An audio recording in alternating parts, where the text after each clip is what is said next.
Our top story, Japanese Prime Minister Shinzo Abe has called for greater economic cooperation and stronger security ties with India during his two-day trip to the country.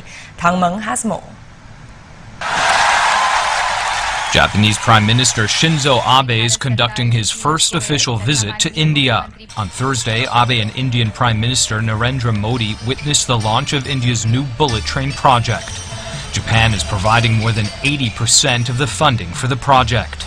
And Abe hopes economic cooperation between the two nations can extend beyond Asia. Abe said the two countries will cooperate in combining Japan's free and open Indo-Pacific Ocean strategy with India's Act East policy.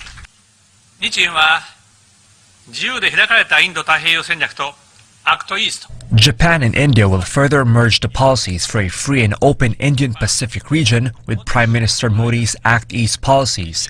And tonight, Prime Minister Modi and I agreed to work together on a project to further heighten regional cooperation in Asia, Africa, and the Middle East. Aside from economic ties, Abe also called for greater military cooperation between India, Japan, and the United States. In July, the three countries held a joint military exercise called Malabar. India and the U.S. began the exercise. Japan later joined in 2015. Abe said military cooperation among the three nations will be stronger in the future. Abe said India and Japan will also coordinate on regional security. Abe called for the strict enforcement of the new UN resolution on the DPRK, saying India and Japan agree on a firm response to Pyongyang over its last missile launch. Tamong, CGTN. While Abe was unveiling these cooperation strategies in India, China's foreign ministry made comments at a regular press briefing today. The spokesperson said China holds a welcoming and open attitude towards the development of normal ties between its neighboring countries. What we advocate is for regional countries to conduct a dialogue instead of confrontation and engage with each other as partners instead of allies. We should make joint efforts in constructing a nation-Pacific partnership which is mutually trusting, inclusive, cooperative, and win-win. We hold a welcoming and open attitude towards the surrounding countries developing normal relations. We hope the development of relations between relevant countries will play a constructive role in increasing mutual trust and cooperation among regional countries and help maintain regional peace and stability. Well, let's talk a bit more about Abe's trip with Ajay Cha, a senior political analyst based in New Delhi. Thank you so much for joining us. Now, this bullet train project, it's going to cost nearly $17 billion US, and Japan is going to fund 80% of this through loans with very small returns. And analysts are saying it's a project of low profitability. So what does Japan have to gain from this?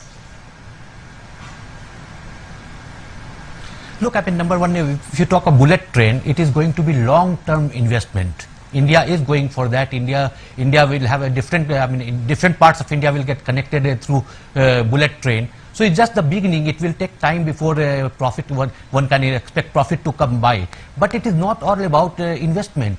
If you see, it has more of a political connotation. The Japanese Prime Minister's visit has more political connotations because he is going to face elections in his country next year. His popularity has gone down in his country, and with a greater investment in India, yes, of course, the number of companies registered in India, Japanese companies, has grown up. So more investment means better business opportunities. So this is one, and through that, number two, if you see, whatever limited Indian origin voters are there, he is trying to appeal to them also. This is one. As far as Indian Prime Minister Narendra Modi is concerned, he is going to face elections in his home state Gujarat in next 2.5 months. So bullet train, Japanese investment and all these things, this is a more of a political thing if you see that rather than actually investment as such. You know, this is just an example of the kind of investment we've seen between Japan and India. They've been steadily shoring up their economic and military cooperation. So talk to us a bit more about India's main reason for strengthening ties with Japan on all these sides. Look, I mean, I will put it very bluntly. Both countries are scared of China, India and Japan. So India and Japan closed military ties, defense ties, strategic ties, investment ties, whatever economic ties. So it suits both the countries because both the countries have some dispute or the other with China. Not only that, Japan is also facing some problem with North Korea. India doesn't, but still Japan does. So it is trying to create a situation where all the major powers of the world are with it. All right, Mr. Ajay Char, thank you so much for sharing your insights with us.